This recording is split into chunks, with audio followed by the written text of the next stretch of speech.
আপনারা সবাই একটা গাছের পাতাকে দেখুন। যতক্ষণ পর্যন্ত গাছের সাথে মানে গাছের ডালের সাথে জুড়ে থাকে সে সবুজ থাকে, বাতাসের সাথে সে নড়তে থাকে। যতক্ষণ পর্যন্ত ও সূর্য থেকে পাওয়া রশ্মির শক্তি গাছে পৌঁছে দেয় ততক্ষণ ও ডালের সাথে যুক্ত থাকে। কিন্তু যখন সেই পাতা শুকিয়ে যায় তখন তার কোনো গুরুত্ব থাকে না। সেই পাতা গাছের ডালে এবং বৃক্ষের কাছে বোঝা হয়ে থেকে যায়। এবং এমন এক সময় আসে যখন সেই ডালটি শুকনো সেই পাতাকে পরিত্যাগ করে। এটাই আমরা এই প্রকৃতিতে দেখি এবং এটাই হলো সত্য। আর এটাই আমাদের জীবনে খুব বড় একটা শিক্ষা। যদি আপনিও নিজের জীবনে নিজের আপনজনদের কাছে বোঝা স্বরূপ হয়ে দাঁড়ান তাহলে তারা আপনাকে যতই ভালোবাসুক না কেন, ওনারা যদি নাও চান তাহলেও এমন এক দিন আসবে যখন আপনার আপনজন আপনাকে পরিত্যাগ করবে। সেই জন্য সবসময় আত্মনির্ভর হয়ে ওঠার চেষ্টা করুন, নিরন্তর পরিশ্রম করতে থাকুন, কারোর ওপর বোঝা হয়ে থাকবেন না, বরং তার সাথে মিলে দায়িত্ব পালন করুন। এমনটা করবেন তাহলে আপনার সম্মানও বজায় থাকবে এবং সম্পর্কের মধ্যে আপনার মূল্যও বজায় থাকবে। আসুন আর আমার সাথে ভালোবেসে বলুন, রাধা রাধা। একটি নৌকা বিশাল একটি সাগরে ভেসে চলে, কখনো যাত্রীদের বা কখনো বিশাল বস্তুকে নিজের সাথে বহন করে নিয়ে চলে, এক স্থান থেকে অন্য স্থানে পৌঁছে দেয়। এই নৌকা কখনো সাগরে আটকে পড়ে বা কখনো ডুবে যেতেও পারে, কিন্তু এই নৌকা তখন ডুবে যায় না যখন এর আশেপাশে অধিক মাত্রায় জল থাকে। এটা তখন ডুবে যায় যখন ও নিজের আশেপাশের থাকা জলকে নিজের ভেতরে প্রবেশ করতে দেয়। যখন আস্তে আস্তে এই জল প্রবেশ করতে থাকে নৌকা ভারী হতে থাকে আর আস্তে আস্তে ডুবে যায়। এটা আমাদের কাছে একটা শিক্ষা। হতেই পারে আমাদের এই সংসারে, আমাদের জীবনে আশেপাশে অনেক বেশি মাত্রায় নেতিবাচক শক্তি থাকবে, ঈর্ষা থাকবে, বিদ্বেষ, ঘৃণা বা ভয় থাকবে, কিন্তু মনের এই নৌকা শুধু তখনই ডুববে যখন আপনি এই নেতিবাচক শক্তিকে নিজের ভেতরে প্রবেশ করতে দেবেন। মনে রাখবেন, এই নেতিবাচক শক্তিকে কখনো নিজের মনে প্রবেশ করতে দেবেন না। প্রবেশ করলেও তাহলে যেন সে সেখানে কোনো স্থান না পায়। শুধু এই বিষয়টা খেয়াল রাখলে আপনার মনের এই নৌকা জীবনের এই সাগরে সব সময় ভেসে থাকবে আর এই মন প্রসন্ন হয়ে বলবে, রাধা রাধা। মুক্তোর এই মালা দেখতে কত সুন্দর হয়, তাই না? যিনি ধারণ করেন তাকেও এটা শীতলতা প্রদান করে, আর যে ব্যক্তি দেখে তার চোখও এই দৃশ্য দেখে শান্তি উপলব্ধি করে। কিন্তু ভাবুন, যদি এমন কিছু হয় যে সুতো দ্বারা এই মুক্তোর মালা তৈরি হয়েছে সেটা কেউ ছিঁড়ে দেয়, তাহলে এই মুক্তোর মালা ছিঁড়ে যাবে আর সমস্ত মুক্তো মাটিতে পড়ে যাবে, ছড়িয়ে পড়বে। তখন কি আমরা এটা ভাববো যে এটা তো মাটিতে পড়ে থাকা বস্তু, এটা আমি তুলব না? ভাববো না, তাই না? আমরা নিচু হয়ে একটা মুক্তো কুড়িয়ে নিই এবং আবার এদের সুতোর মধ্যে প্রবেশ করাই। কেন? কারণ এই মুক্তো হলো বহুমূল্য। এতে কোনো সন্দেহ নেই যে এই মুক্তো হলো বহুমূল্য, কিন্তু এর থেকেও অনেক বেশি বহুমূল্য হলো আমাদের জীবনে আমাদের সম্পর্ক, আমাদের বন্ধু বান্ধব। এই সম্পর্কেও কখনো কখনো বিবাদ হয়, মনোমালিন্য হয়, এগুলো ছড়িয়ে যায়।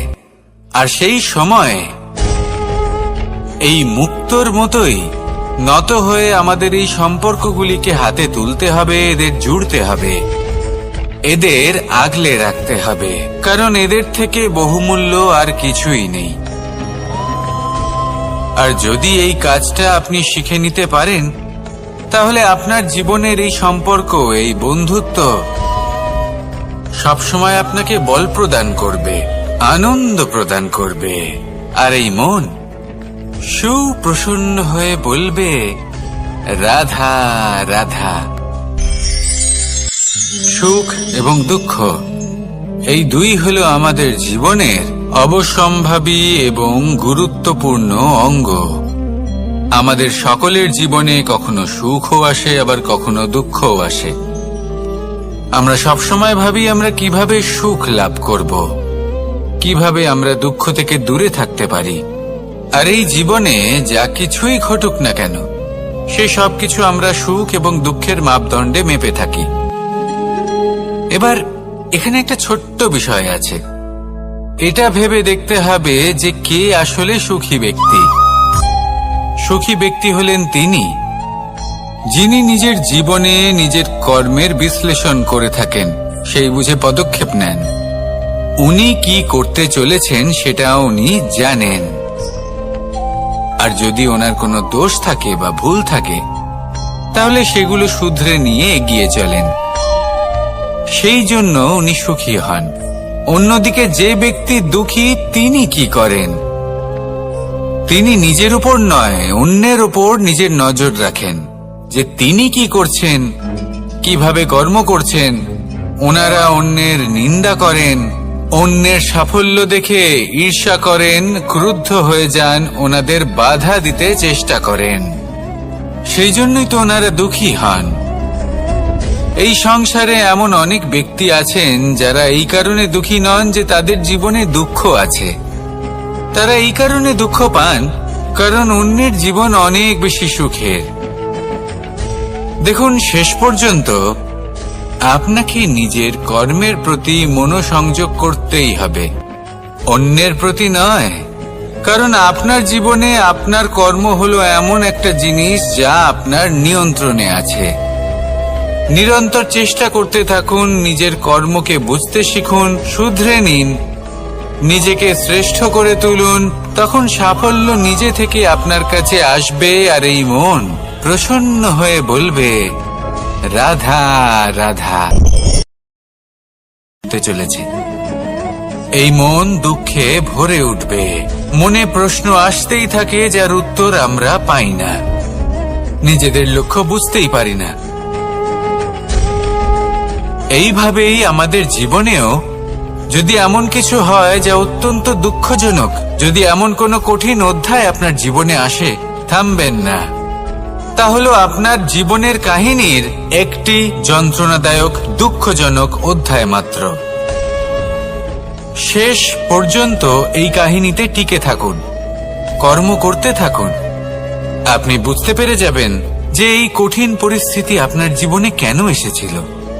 আপনি শিক্ষাও লাভ করবেন এবং লক্ষ্যও লাভ করবেন। আসুন আমার সাথে ভালোবেসে বলুন, রাধা রাধা। এই সংসারে এমন কোন আবেগ আছে যা সবসময় কটু বলে মনে হয়, কিন্তু সবার শেষে এটি সব থেকে বেশি মধুর উপলব্ধি প্রদান করে, সব থেকে বেশি মধুর অনুভূতি প্রদান করে। উত্তর পেলেন না? আপনাকে একটা উদাহরণ দিই। যখন মাতা সীতাকে অপহরণ করা হয়েছিল, তখন শ্রীরাম অপেক্ষা করেছিলেন 4 মাস পর্যন্ত। উনি খুঁজতে চেয়েছিলেন, কিন্তু উনি ওনার খোঁজ বন্ধ রেখেছিলেন। কল্পনা করে দেখুন ওনার কতটা যন্ত্রণা হয়েছিল। উনি শুধু অপেক্ষা করছিলেন, কারণ তখন বর্ষা ছিল। অনেক দিন পর্যন্ত সূর্যের আলো দেখা যায়নি। উনি জানতেন এরকম সময় বানর সেনার পক্ষে বনের মধ্যে পথ খোঁজা খুবই কঠিন কাজ হবে। সাগর পার করা অত্যন্ত কঠিন হয়ে দাঁড়াবে। তারা হয়তো বনের মধ্যে পথ হারিয়ে ফেলবে। উনি অপেক্ষা করলেন, আর এই অপেক্ষার ফল হিসেবে উনি কি লাভ করলেন? সাগরে সেতু নির্মাণ করলেন এবং মাতা সীতাকে সসম্মানে আবার ফিরিয়ে আনলেন। যদি শ্রীরাম অপেক্ষা না করতেন তাহলে হয়তো এই সব কিছু কখনোই সম্ভব হতো না। এটাই হলো শক্তি ধৈর্যের। এটাই হলো আমাদের কাছে শিক্ষা। এই ধৈর্যই প্রত্যেকবার আমাদের অত্যন্ত কঠিন বলে মনে হয়। ধৈর্য ধরা অত্যন্ত কঠিন, কিন্তু অবশেষে এটাই সব থেকে শ্রেষ্ঠ ফল দান করে, সব থেকে মধুর উপলব্ধি, সব থেকে মধুর অনুভূতি প্রদান করে। তাই ধৈর্য ধরে থাকুন, সবকিছু শুভ হবে। আর তখন এই মন প্রফুল্ল হয়ে বলবে, রাধা রাধা। এই সংসারে সব থেকে ভয়ানক এবং গভীর অন্ধকার কোনটা? সেটা যখন মেঘ সূর্যকে ঢেকে দেয় এবং সংসার অন্ধকারাচ্ছন্ন হয়ে ওঠে, নাকি তখন যখন সূর্যাস্তের সময় ঘনিয়ে আসে, সূর্য ঢলে যায় এবং এই সংসারে অন্ধকার ছেয়ে যায়, নাকি সেই অমাবস্যার রাত্রি যখন চতুর্দিকে ঘন অন্ধকার থাকে এবং চন্দ্রমার প্রকাশ কোথাও থাকে না? না, এই সংসারে সব থেকে বেশি ভয়ানক অন্ধকার হলো মানসিকতার অন্ধকার। মানসিকতা খুব গভীর একটা বিষয়। এই মানসিকতাই সত্যের রূপ ধারণ করে এবং আমাদের এই মানসিকতা এবং বিবেকে একটা সূর্য থাকে। যদি আমরা এটা জীবন থেকে বের করে ফেলি তাহলে নিরাশা, হতাশা, অসফলতা এর এমন এক ঘন অন্ধকারে আমরা ফেঁসে যাব যে তার থেকে বাইরে বের হওয়া প্রায় অসম্ভব ব্যাপার হয়ে দাঁড়াবে। বড়ই কঠিন হয় সেই সময়। সেই জন্য ইতিবাচক মনোভাব থাকা খুব প্রয়োজনীয়। এটা ভাববেন না যে এটা আমার সাথে কেন হলো, এই সমস্যা কেন এলো, ওই ব্যক্তি আমার সাথে এটা কেন করলেন। এটা ভাবুন যে আমি জীবনে যে পরিস্থিতিতে দাঁড়িয়ে আছি তার থেকে আমি ঠিক কিভাবে বাইরে বেরোতে পারবো। যতই ঘন অন্ধকার থাকুক না কেন, খুব ছোট একটা প্রদীপের প্রকাশ আমাদের পথপ্রদর্শক হয়ে দাঁড়াতে পারে। আর আমাদের জীবনে এই ছোট্ট একটা প্রকাশ হলো আশা। এই আশার একটি কিরণ আমাদের অত্যন্ত গাঢ় অন্ধকারেও পথ দেখাতে পারে। তাই এই আশাকে সব সময় মনে প্রজ্বলিত করে রাখুন। গাঢ় থেকে গাঢ় অন্ধকারের সাথে, কঠিন থেকে কঠিনতর সমস্যার সাথে লড়াই করুন, সামনে এগিয়ে চলুন, আর আমার সাথে ভালোবেসে বলুন, রাধা রাধা। এই সংসারে যখনই কোনো সমস্যা আসে তখন আমরা আমাদের সব থেকে বড় সম্বলের কাছে আশ্রয় খুঁজি, তা হলো আমাদের বিশ্বাস। এবার প্রশ্ন হলো এটাই যে এই বিশ্বাস কার উপর করা যেতে পারে? পরিবারের উপর, বন্ধুর উপর, নাকি তাদের উপর বিশ্বাস করা উচিত যাদেরকে আমরা কখনো সঙ্গ দিয়েছি? দেখুন, এই সংসারে বিপদের সম্মুখীন হলে কে আপনাকে সাহায্য করবে সেটা নির্বাচন করা আপনার হাতে নেই। সেটা সেই সকল ব্যক্তির উপর নির্ভরশীল যে তারা আপনাকে সাহায্য করবে নাকি করবে না। অর্থাৎ যখনই কোনো বিপদ আসে সর্বপ্রথম তার সম্মুখীন আমাদের নিজেকেই হতে হয়, আর তার জন্য প্রস্তুত থাকা প্রয়োজনীয়। সেই শক্তি, সেই সাহস অর্জন করা প্রয়োজনীয়। দেখুন, যখনই অন্ধকার আসে তখন সবার আগে কে আপনাকে ত্যাগ করে চলে যায়? আপনার নিজেরই ছায়া।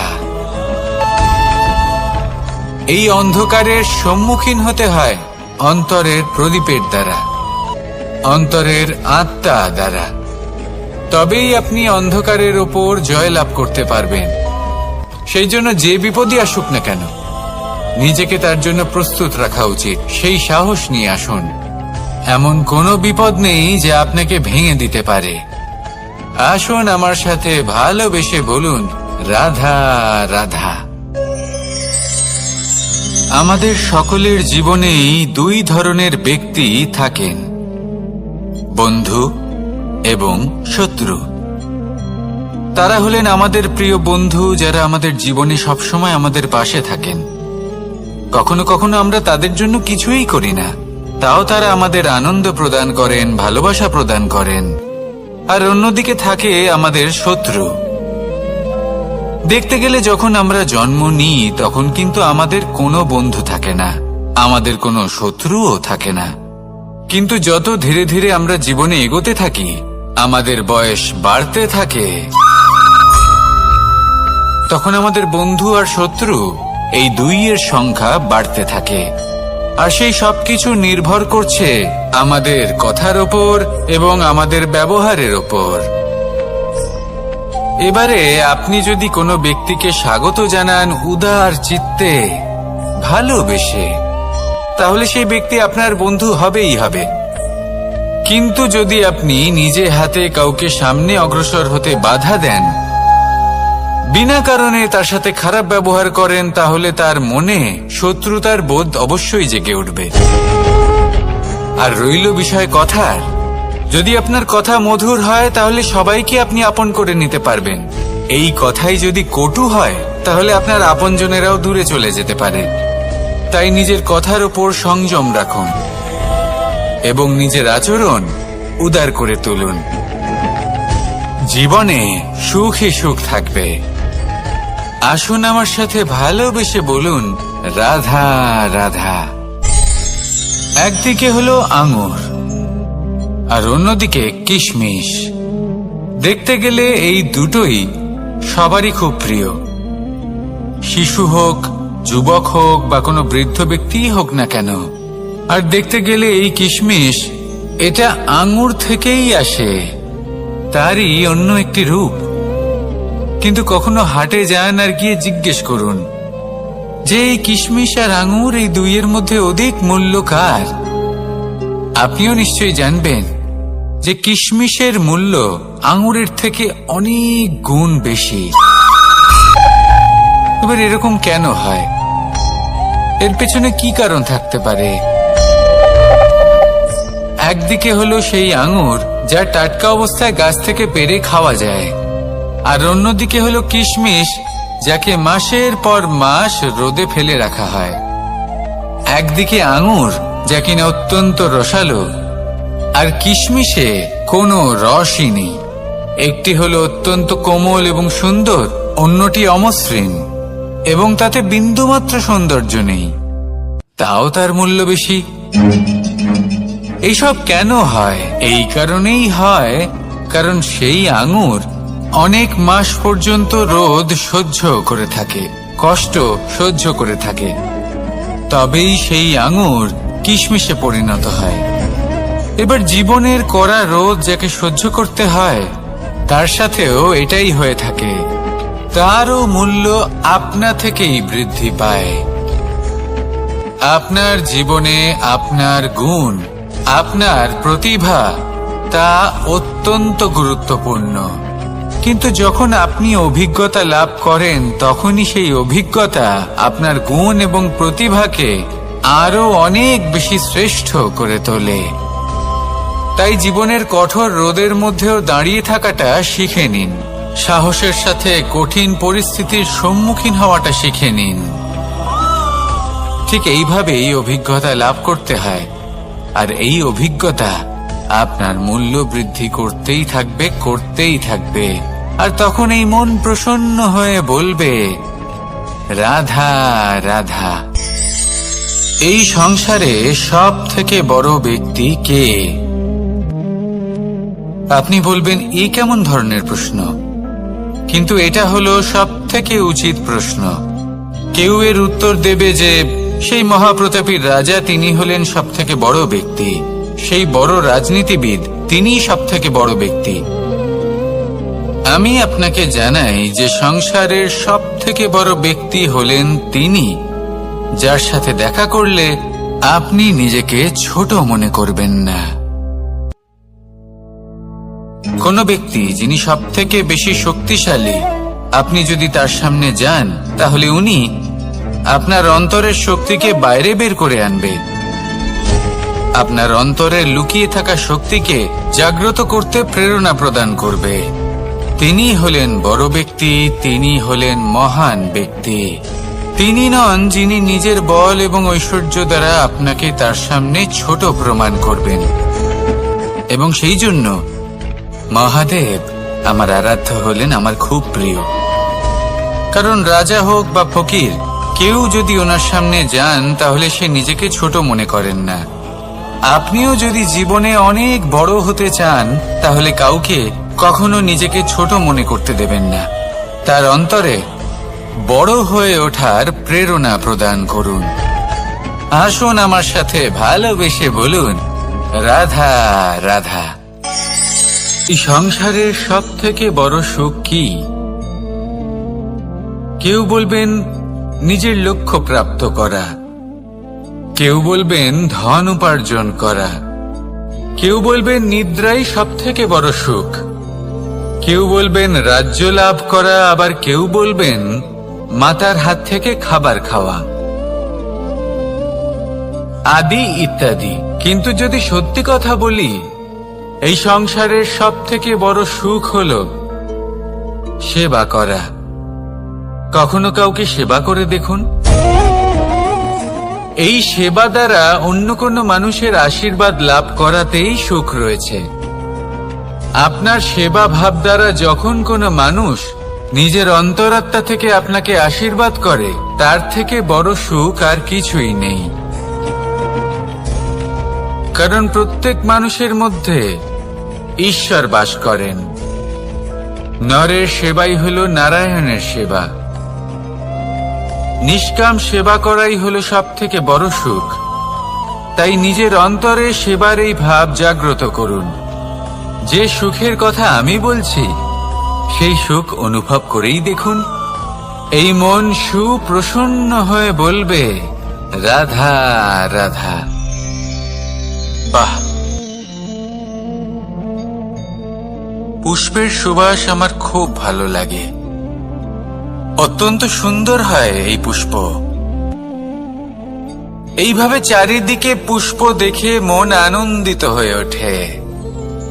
এবার আপনারা ভেবে দেখুন, আমার চারিদিকে পুষ্প নয়, আগুন আছে। তাহলে কি হবে? আমার শরীর কি জ্বলে যাবে না? অবশ্যই জ্বলবে। শরীরকে কি আগুনের তাপ সহ্য করতে হবে না? অবশ্যই সহ্য করতে হবে। এটাই হলো প্রকৃতির নিয়ম। এই নিয়ম কিন্তু আমরা সবাই জানি, কিন্তু আমাদের মধ্যে বেশিরভাগ মানুষ এই বিভ্রান্তি নিয়ে বাঁচি যে এই যে প্রকৃতির নিয়ম, তা আমার ওপর প্রযোজ্য নয়। তা কিন্তু নয়। আমাদের চতুর্দিকে এই যে নিসর্গ রয়েছে, আমরা তার কতটা ক্ষতি করি সেটা একবার ভেবে দেখুন। আমরা বনাঞ্চল জ্বালিয়ে দিই, বায়ু দূষিত করি, জল দূষিত করি, প্রাণীদের হত্যা আমরা করি। কেন? এই নিসর্গ আমরা নষ্ট করি, যদিও আমরা জানি যে আমরাও হলাম এই নিসর্গেরই অংশ। এবার দেখুন, শরীরের কোনো অংশে যদি আগুন ধরান, আস্তে আস্তে সমস্ত শরীরও জ্বলে যাবে। সেইভাবেই নিসর্গ যদি নষ্ট হয়ে যায়, তাহলে মনুষ্য জাতিও নষ্ট হয়ে যাবে। তাই এই যে নিসর্গ আপনি দেখছেন, এই পুষ্প, এই বৃক্ষ, বায়ু, জল, এদের সকলকে রক্ষা করুন, নষ্ট নয়। মনে রাখবেন, যদি নিসর্গ থাকে মানুষ থাকবে, যদি নিসর্গ থাকে তাহলেই জীবন থাকবে। আসুন আমার সাথে ভালোবেসে বলুন, রাধা রাধা। এই সংসারে সবাই বলেন আমি অর্জুনের মতো হয়ে উঠতে চাই। সবাই চায় যে তারাও যেন অর্জুনের মতো গান্ডীব লাভ করে। তারাও চায় যে তাদেরকেও মহাদেব এসে পশুপতি অস্ত্র দান করবেন। তারাও এটাই চায় মহাভারতের মতো মহাসংগ্রামে বিজয়ী হতে। কিন্তু সবাই ভুলে যান যে অর্জুন যা হতে পেরেছিলেন সবকিছুই অর্জন করেছিলেন। যদি আপনিও অর্জুনের মতো গান্ডীব লাভ করতে চান, তবে আপনাকেও তার মতোই শ্রেষ্ঠ কাঠ নির্বাচন করতে হবে। সেই কর্ম আপনাকেই করতে হবে।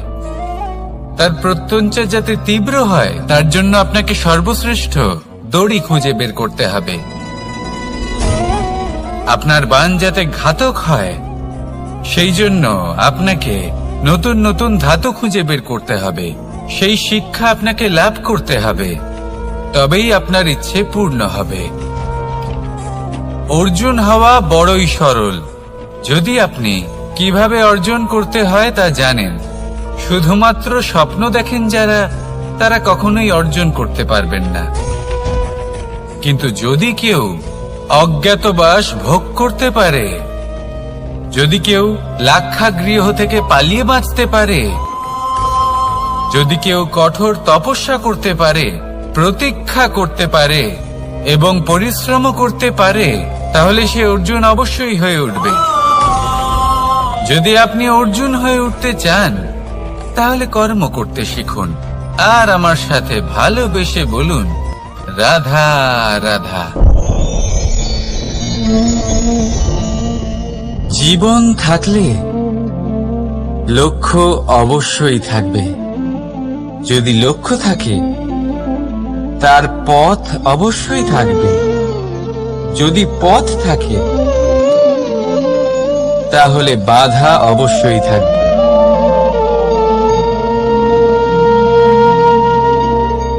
আর এর উপরেই নির্ভর করে যে আমরা জীবনে সফল হব না অসফল, পুরস্কারের ভাগীদার হব নাকি তিরস্কারের। মনে করুন আপনাকে একটা কাজ করতে হবে, আপনাকে পর্বত আরোহণ করতে হবে, আর সেই পথের ঢাল আপনাকে একাধিকবার ফেলে দেবে। পাথর আপনাকে একাধিকবার আহত করবে। এই অবস্থায় কি করবেন? সাধারণ মানুষ বেছে নেয় প্রতিশোধ। সেই পর্বতকে নষ্ট করে দেওয়ার চিন্তা ভাবনা করে, তার ভিতকে নড়িয়ে দেওয়ার কথা ভাবে সেই মানুষ। কিন্তু পর্বতকে তো কেউ নষ্ট করতে পারে না। তাই অসফল হওয়ার সাথে সাথে কুখ্যাতিরও ভাগীদার হয়ে যায় সে। দ্বিতীয় পথ হল পরিবর্তন। যদি আপনি সেই পর্বত ভাঙার পরিবর্তে তাতে সোপান তৈরি করেন, তাহলে আপনিও সেই পর্বতে উঠতে পারবেন, অন্য কেউও তাতে উঠতে পারবে, আগামী প্রজন্মও তাতে উঠতে পারবে। আর সেই আগামী প্রজন্ম সর্বদা আপনার সুনাম করবে। তাই জীবনে প্রতিশোধ নয়, পরিবর্তন বাছুন। বদলা নয়, বদল বেছে নিন। আপনার বাধা আপনার বন্ধু হয়ে যাবে। রাধা রাধা। সমস্ত মানুষের জীবন কিছুটা সমান হয়। মানুষ জন্মগ্রহণ করে, তারপর চলতে শেখে, জীবনে এগিয়ে চলে, বার্ধক্য লাভ করে, তারপর সমাপ্ত হয়ে যায়। কিন্তু সেই ব্যক্তিরা কারা যারা প্রকৃত অর্থে মনুষ্য জীবন যাপন করেন? এনারা হলেন সেই ব্যক্তি যারা পড়ে গেলেও আবার উঠে দাঁড়ানোর চেষ্টা করেন, নিজের ভেঙে পড়া অস্তিত্বকে আগলে নিয়ে আবার একটা আকার দেবার চেষ্টা করেন, ভগ্ন আশাকে আবার একটা নতুন দিশা দেন। অসফল হওয়ার পরেও থামেন না, আবার এগোতে থাকেন। অসফল হওয়ার পরে যদি আপনি থেমে যান তাহলে সাফল্য আপনার সামনে অপেক্ষা করে, কিন্তু আপনি তা দেখতে পান না। তাই জীবনের সংঘর্ষে অংশগ্রহণ করতে শিখুন। জীবনের সংঘর্ষ থেকে পালাবেন না। আসুন আমার সাথে ভালোবেসে বলুন, রাধা রাধা। একবার একটা শেয়াল বনে বিচরণ করছিল। ও একটা ছোট্ট শাবক দেখতে পেল।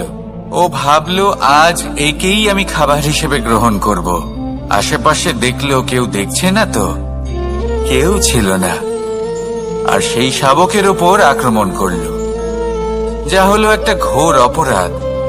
বনের নিয়ম অনুসারে আপনি কখনোই শাবকের ওপর আক্রমণ করতে পারেন না, তারপর এই খবরটা যখন রাজা সিংহ জানতে পারলেন, সভার আয়োজন করলেন। কিন্তু সেখানে শেয়াল বলল, আমি তো এরকম কিছু করিনি। কিন্তু যদি আপনি এরকম বলেন, কোনো প্রমাণ দিন, এর কোনো সাক্ষী আছে? তখন রাজা সিংহ পেঁচাকে ডেকে পাঠালেন, যে সেই মুহূর্তে বৃক্ষের শাখার ওপর বসেছিল, সে সব কিছু দেখেছিল।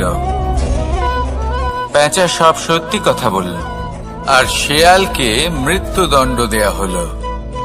এবার এই কাহিনী আমি আপনাকে কেন শোনালাম? কারণ মানুষও কখনো কখনো এরকম কর্ম করেন যা শিয়াল করেছে। এটা ভাবেন কেউ দেখছে না, যখন আমি অনুচিত কর্ম করতেই পারি। কিন্তু না, আপনি যাই করুন না কেন, কেউ না কেউ অবশ্যই তা দেখছে। কোনো ব্যক্তি না হলেও কোনো প্রাণী, না হলে কোনো যক্ষ বা দেব বা প্রেত। যদি এনারা কেউ না দেখেন, তাহলে ধরিত্রী মাতা দেখেন, যেখানে দাঁড়িয়ে আপনি সেই কর্ম করছেন, তাই না?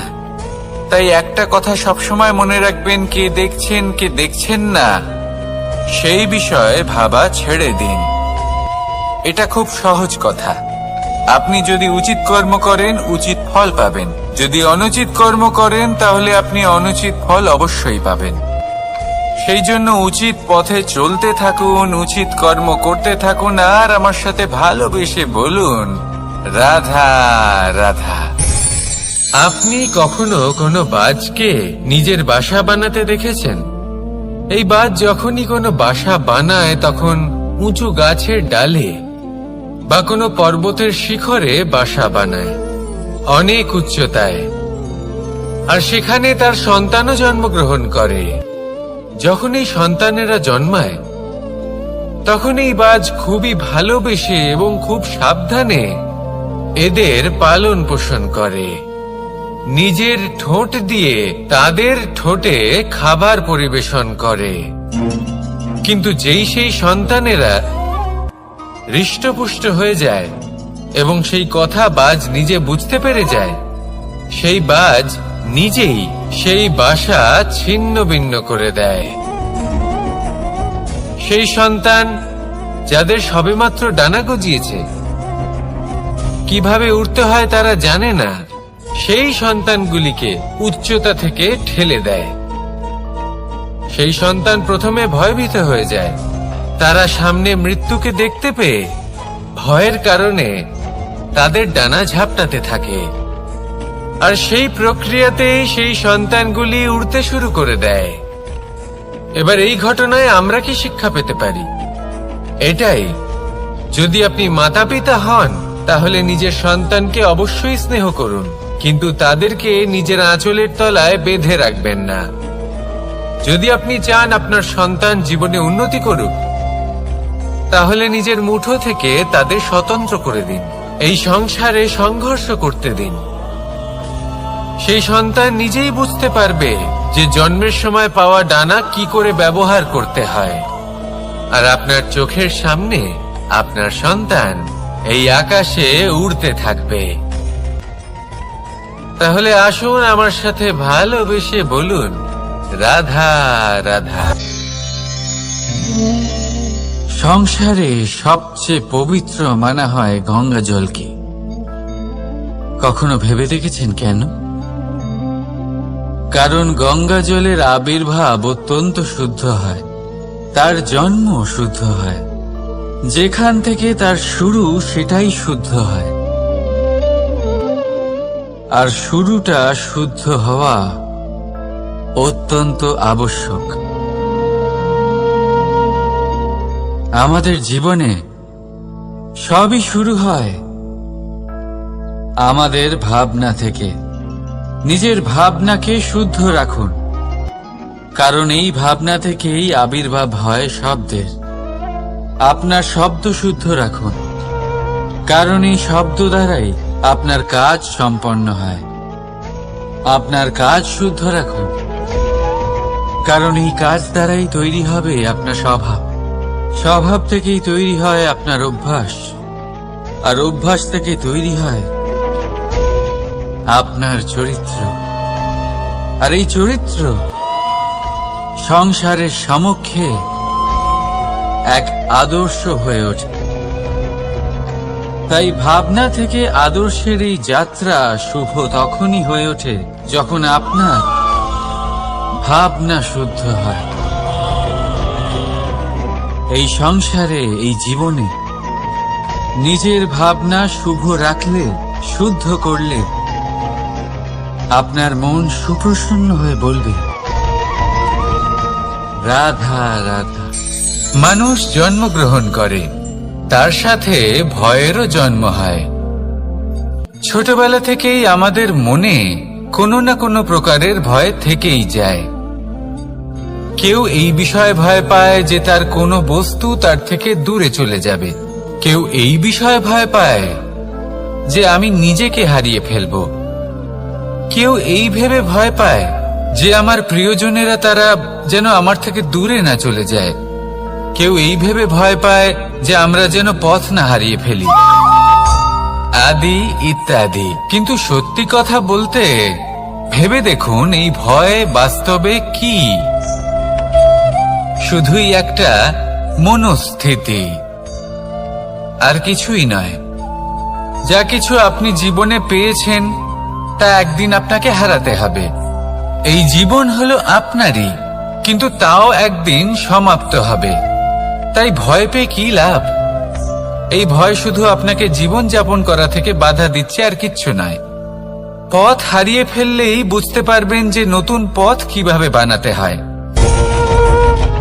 কিছু মানুষকে জীবন থেকে হারালে তবেই আপনি বুঝবেন যে আপনার আপনজনকে। এই ভয়ের কারণে ভীত হয়ে থাকবেন না। এই তারা নক্ষত্র অন্ধকারের অভাবে গুরুত্ব হারায়। শিবকেও মহাদেব হবার জন্য বিষপান করতে হয়েছিল। প্রত্যেক পরিস্থিতি, প্রত্যেক সাফল্য আপনার পরীক্ষা নেবে। তাতে উত্তীর্ণ হওয়া হলো আপনার কর্ম। যখনই আপনি ভয় পাবেন বা সংকটের সম্মুখীন হবেন, তখন সাহসের সাথে তার সম্মুখীন হন। মনে রাখবেন, যে সম্মুখীন হতে জানে, সাফল্য তার সাথে সবসময় থাকে। আসুন আর আমার সাথে ভালোবেসে বলুন, রাধা রাধা। আমাদের হাতটা দেখুন। এই হাতে 5টা আঙুল আছে, যা ভিন্ন ভিন্ন ধরনের। একরকম কেন নয়? কারণ হলো প্রত্যেকের নিজের নিজের গুরুত্ব আছে, নিজের নিজের মাহাত্ম্য আছে। এরা ভিন্ন, তাই একত্রিত হয়ে মুষ্টিবদ্ধ করা সম্ভব, যার দ্বারা আমরা আত্মরক্ষাও করতে পারি, আবার আক্রমণও করতে পারি। যদি 5টি আঙুল সমান হতো তাহলে মুষ্টিবদ্ধ হতে পারত না, নিজেদের মধ্যে বিভ্রান্তির সৃষ্টি করত। এবার এরকমই কিছু আমাদের সংসারেও হয়। আমাদের দেশ, যেখানে একটি ভূমির ওপর ভিন্ন ভিন্ন ধর্মের মানুষ বাস করেন, ভিন্ন ভিন্ন জাতি, ভিন্ন ধর্ম, ভিন্ন ভাষা। কিন্তু যদি আমরা এটা ভাবি যে কিভাবে এই দেশকে কল্যাণের পথে নিয়ে যাওয়া যায়, কিভাবে এর বিকাশ করা সম্ভব, তাহলে আমাদের একত্রিত হওয়া শিখতে হবে। যেইভাবে 5টা আঙুল একত্রিত হয়, মুষ্টিবদ্ধ হয়, সেইভাবেই আপনার যে ভাষাই হোক, যে ধর্মই হোক, যে জাতি হোক না কেন, ঠিক আছে, আবশ্যক হলো আপনার নিজের কর্মভূমির সাথে, আপনার ধরিত্রীর সাথে যুক্ত থাকা, সাথে থাকা। তবেই দেশের উন্নয়ন সম্ভব, তবেই এই দেশ স্বতন্ত্র থাকবে, সফল হবে, আর এই মন প্রসন্ন হয়ে বলবে, রাধা রাধা। আমাদের সকলের জীবনে একটা লক্ষ্য থাকে যেটা আমরা লাভ করতে চাই। ঠিক যেন একটা প্রতিস্পর্ধা বিদ্যমান যে কে সব থেকে আগে নিজের লক্ষ্যে পৌঁছতে পারবে।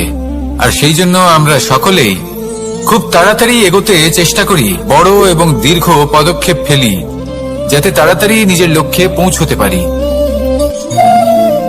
কিন্তু এক অত্যন্ত গুরুত্বপূর্ণ বিষয় আছে।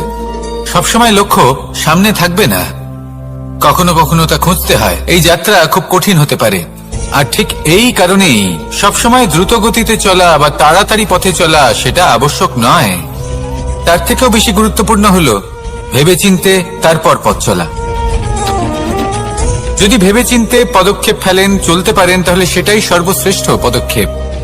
কখন কোন দিকে যেতে হবে, কখন কোথায় দিক পাল্টানো যাবে না, কখন গতি বেশি রাখতে হবে, কখন কম, কখন থামবো, কখন চলবো, এই সব কিছুর বিষয়ে জ্ঞান অত্যন্ত গুরুত্বপূর্ণ এবং ভেবে চিন্তে চলতেই হবে। সেই জন্য শুধু তীব্র গতিতে সামনে এগোলে চলবে না, ভাবনা চিন্তা করে এগোতে হবে। আসুন আমার সাথে ভালোবেসে বলুন, রাধা রাধা।